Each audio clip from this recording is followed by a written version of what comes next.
Can you still do the 5 things that 97% of older individuals struggle with? As we age, it's tempting to focus on the big health issues, like heart attacks or strokes. But often it's the subtle hidden decreases that sneak up on us. The routine actions we used to execute without thinking that now feel difficult. And when those modest abilities slip away, they slowly chip away at our confidence, our independence, and our freedom. In this video, we're going to walk through 5 basic but effective actions that most older individuals can't do anymore yet. These aren't just fitness tests, they are indicators of how well your body is aging, and more significantly, they are things you can start doing better right now. Stay with me until the very finish. Since these aren't tricks or workouts from a fitness publication, they are real-world tasks that more accurately assess your strength, balance, mobility, and health than any examination could. If you are unable to complete one of them at this time, don't worry, I'll show you why. That's just the beginning. I advise you to subscribe right away and turn on the bell so you don't miss any videos that will keep you strong, independent, and sharp. Let's begin. Number 1, standing unsupported for 10 seconds on one foot. This may seem easy, but 97% of older adults silently and unconsciously lose the ability to balance on one foot for just 10 seconds without clinging to a countertop or wall chair. When you raise one foot off the ground, your brain, muscles, joints, and nerves must all cooperate in real time to keep you steady. It's not about athletics, it's about connectivity. Proprioception is your body's internal GPS system, and unless we actively train it, it deteriorates with age. The issue is that we rarely test our balance in day-to-day living because most floors are level and motions are predictable. As a result, when balance deteriorates, it doesn't seem urgent until it leads to a fall one day. A 77-year-old man named Don had no serious health problems. Every morning he went for a walk, completed crossword puzzles, and tended to his garden. However, when they asked him to stand on one foot at a regular wellness class, he laughed until he tried, and he was unable to do it for more than 3 seconds. Don hadn't fallen yet, but that moment made him realize how shaky his balance had become. He began practicing for just 10 seconds a day near the kitchen counter, and after a few weeks he reached his goal. What surprised him most was not just his balance but also his confidence. He felt lighter and was able to stand up more quickly, and his fear of falling, which he hadn't previously acknowledged, finally subsided. Test yourself now if you're not sure. Slowly count while standing behind a stable chair and raising one foot. It's acceptable to wobble, but don't dismiss it because balance involves more than simply staying upright. It also involves being able to pivot, reach, walk sideways, or recover when something unexpected occurs. Additionally, most individuals overlook this. Balance and brain health are closely related. Studies demonstrate that poor balance can be an early sign of cognitive decline, so increasing your stability is more than physical. It's neurological. This isn't about comparing yourself to anyone. It's about checking in with your body. 10 seconds may not seem like much, but the ability to stand tall and steady without fear is one of the clearest signs your body still trusts itself. And if you've lost that trust a little, you can earn it back one foot at a time. The second is sitting on the ground and standing up without using your hands. Trying something that most people haven't done in years is one of the most eye-opening methods to assess your general strength, mobility, and coordination. Without using your hands, arms, or knees for support, sit all the way down on the floor, and then stand back up. This exercise may seem easy, but it's more about how your body reacts than how quickly you complete it. The reason it's such a potent aging test is that it calls on balance, lower body strength, core control, flexibility, and mental coordination, all working together. As we grow older, many of us gradually cease sitting on the floor. We avoid it without understanding. We're staying away from it. Standing up feels difficult, knees feel stiff, hips feel tight, and soon we begin making little decisions that subtly restrict our freedom, such as avoiding activities that call for bending, kneeling, or low reaching. Allow me to introduce you to Alice, 74. She claimed that was something for youngsters and yoga practitioners, as she hadn't sat on the floor in more than 10 years. She attempted to join her on the playmat one day while she was visiting her granddaughter, but she was unable to get back up without gripping the sofa. It took her by surprise. Her physician said that if you lose the ability to rise from the floor, unassisted, your risk of losing independence over the next few years goes up dramatically. That one movement reflects the strength and resilience of your whole body.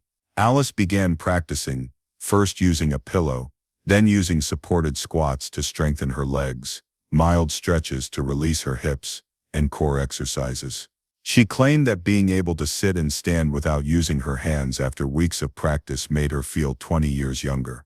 Use caution if you attempt this test. Make use of a plush rug, have a chair close by, then slowly lower yourself to check if you can get back up without pushing off with your hands or knees. If you are unable to, that is not failure. That is an indication that you should pay attention to specific muscles and joints before they continue to deteriorate. And the good news is here. This skill is not permanently lost. With steady, deliberate movement, practically everyone can get better. This isn't about being athletic. It's about being functional and prepared, because deep down you'll want to know that you can get back up on your own if you ever fall, drop something, or want to play on the floor with your grandchildren. If you're still watching this video and finding these insights helpful, please leave a comment number 2 below to let me know you're here. The body is remarkably responsive even in your 70s or 80s if you treat it with patience and care. Additionally, I advise you to turn on the bell and subscribe if you haven't already so you don't miss any videos. Your assistance is beneficial. Let's keep producing quality content to educate and motivate you. Let's go now. The third person ascending a set of stairs without stopping or gripping the railing. You can learn a lot about your heart, lungs, and legs by climbing stairs. The subtle change from confidently walking upstairs to cautiously strolling with stops or always grasping the railing is one of the most obvious indications of aging that frequently goes unrecognized. It goes beyond simply having strong legs. Stair climbing demands balancing confidence, cardiovascular health support, and coordination. Your body begins to pause when even one of those places deteriorates, and that uncertainty becomes into a habit. For many older persons, this change occurs gradually.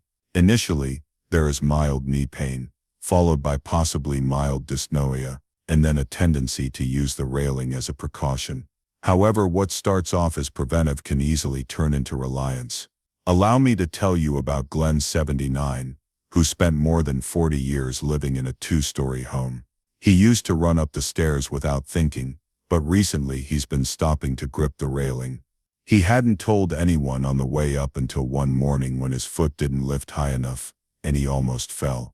According to his physician, he has the capacity to ascend stairs.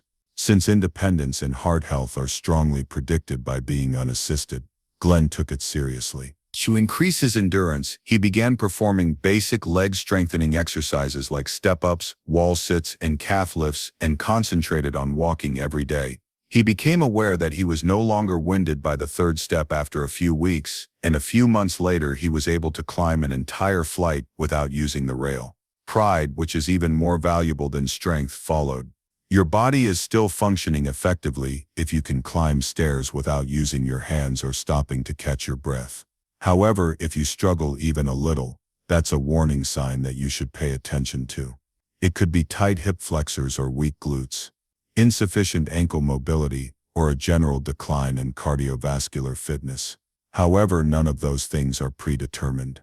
Stone, you can regularly and safely work on them gently. It's acceptable if stairs are no longer a part of your everyday routine. You can still replicate the movement by going outdoors on an elevation or performing low step-ups on a secure platform. The secret is to maintain your heart stability, balance, and leg strength so you can face elevation without fear. Because your universe begins to shrink the moment you lose faith in yourself when climbing stairs. The good news is that you can gradually regain your confidence. Fourth, rotate your head completely from side to side, without experiencing any pain or stiffness. Simply rotating your head seems so easy, but as we become older, this fundamental movement becomes more limited than most people realize, and it goes beyond comfort. The mobility of your neck is crucial for striking a balance between safety and general independence. Consider it. You look to see if there is any traffic as you cross a roadway. You glance over your shoulder to change lanes when driving. You look around you as you enter a busy store or get off a curb. Problems arise when your body learns to compensate for restricted neck movement. A stiff neck eventually causes bad posture, diminished spatial awareness, and an increased risk of falls. Furthermore, because it develops gradually, many people are unaware that it is becoming worse until something happens that compels them to take notice. Consider the instance of Barbara, 76, who was involved in a minor collision while leaving her driveway. When her son questioned her about why she hadn't noticed the car approaching, she paused and said, "I couldn't quite turn all the way, but it wasn't serious." Her doctor discovered stiffness in her cervical spine and some stiffness associated with arthritis. But the diagnosis that shocked Barbara wasn't. It was the speed at which things got better once she began doing mild stretches and mobility exercises every day. She was able to restore control with just a few minutes of modest resistance exercises, shoulder rolls, and slow head motions each day. She discovered in a matter of weeks that she could turn completely without stress, not only when driving. Even going for a walk felt smoother and more efficient moving through her neighborhood. Try sitting or standing tall to test yourself. Turn your head slowly to the right, then left. If you can't rotate at least 60 degrees without exerting yourself, it's an indication that your mobility is restricted. Does it feel smooth? Do you hear cracking? Do you feel stiff in your shoulders or upper back? Neck stiffness is caused by use as much as age. Your body will increasingly lock itself into smaller, safer ranges the more you avoid moving.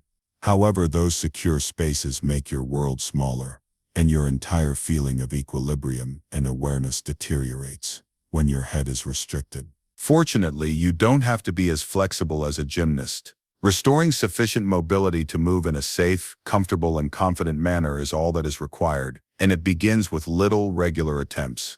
Therefore, take a time every day to gently tilt, roll, and spin your head to release any stiffness, and remind your body that it is still capable of moving, whether you are standing in your kitchen, resting in bed, or sitting in a chair. Because your life feels a little bit larger, clearer, and more open again when your head is free to move, and the rest of you follows. If you're still watching this video and finding these insights useful, please let me know by leaving a comment below. Number 4. Additionally, I advise you to turn on the bell and subscribe, if you haven't already, so you don't miss any videos. Your assistance enables us to keep producing high-quality content that will educate and motivate you. Let's proceed. Number 5. Moving a 10-pound object across the room without sagging or panting. Although it may seem like a straightforward task, this one reveals more than most people realize. A silent test of real-world strength, endurance, and control is the capacity to move a 10-pound object from one half of the room to the other without stooping down, gasping for air, or having to stop. Examples of such objects include a laundry basket, a box of books, or a small grocery bag. And the majority of senior citizens gradually lose it without even recognizing it. As we age, our muscular mass decreases along with our lung capacity, grip strength, and core stability. You might not observe it when you're sitting or standing still, but as soon as you start moving and adding weight, your body begins to tell the truth. An 82-year-old man called Ray had always taken great satisfaction in shopping for himself. However, he observed that he was more exhausted than normal after carrying his grocery bags from the car to the kitchen. One day, he caught a glimpse of himself in the mirror, leaning forward and moving his shoulders slightly. He was unaware of the extent of his strength loss and how it had begun to impair his breathing, posture, and balance. Ray persisted. At home, he began practicing basic resistance training. He walked with little weights in each hand, used soup cans, light dumbbells, and most importantly, he concentrated on posture. Pulling his shoulders back and using his core, he stood tall. A few months later, he claimed to feel stronger simply by walking down the hallway and was able to carry his groceries with ease once more. Grab a 10-pound object such as a small laundry basket or a filled water jug to test yourself. This isn't about lifting weights, it's about function, because in real life, strength is used to carry your own bags, move a chair, assist someone else, and hold your grandchild. Walk 20 to 30 feet. Do you stay upright? Do your shoulders round forward? Do you feel like your grip is weak? Do you need to take a break to catch your breath? It's important to keep in mind that your core is made up of all the muscles that keep you strong and upright, not simply your stomach. Even carrying a light object becomes difficult without it, yet life is made easier when it is present. More mobile, more active, and more liberated. Don't give up if this seems difficult for you at the moment. It's just the beginning. You may restore what time has taken away with simple, safe workouts like walking with weights, performing seated rows with a resistance band, or even just holding a tennis ball every day.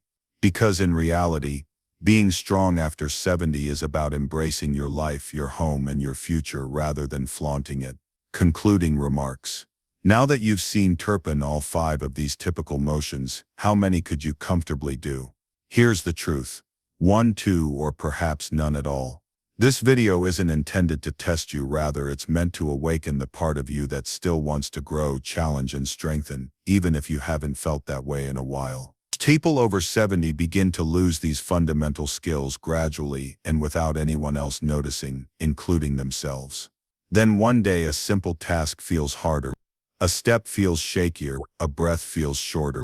Now life begins to slowly shrink, but it doesn't have to be that way. You are not helpless.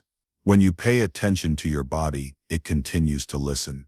Your soul still soars when you remember what you can do, even if it's simply maintaining your balance a few seconds longer than you did the day before. Your muscles still react when you ask them to function. If any one of these 5 indicators drew your attention today, let it be the start of something rather than its conclusion.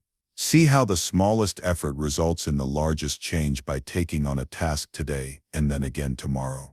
Your independence doesn't end with age. Rather, it ends when you stop relying on your body for support. Therefore, keep asking, keep practicing, and keep developing. This applies not only to your physical appearance but also to your behavior, emotions, and level of self-confidence. We appreciate your participation today and would want to hear from you. Please leave a comment below with one item you learned and how you intend to apply it in your life. We value your opinions, so please feel free to express them. Reading your remarks greatly inspires and motivates us. Please like, subscribe, and share this video if you found it entertaining and useful. Thank you for watching, and we hope to see you in the next video. Your support enables us to keep producing high-quality material to educate and motivate you.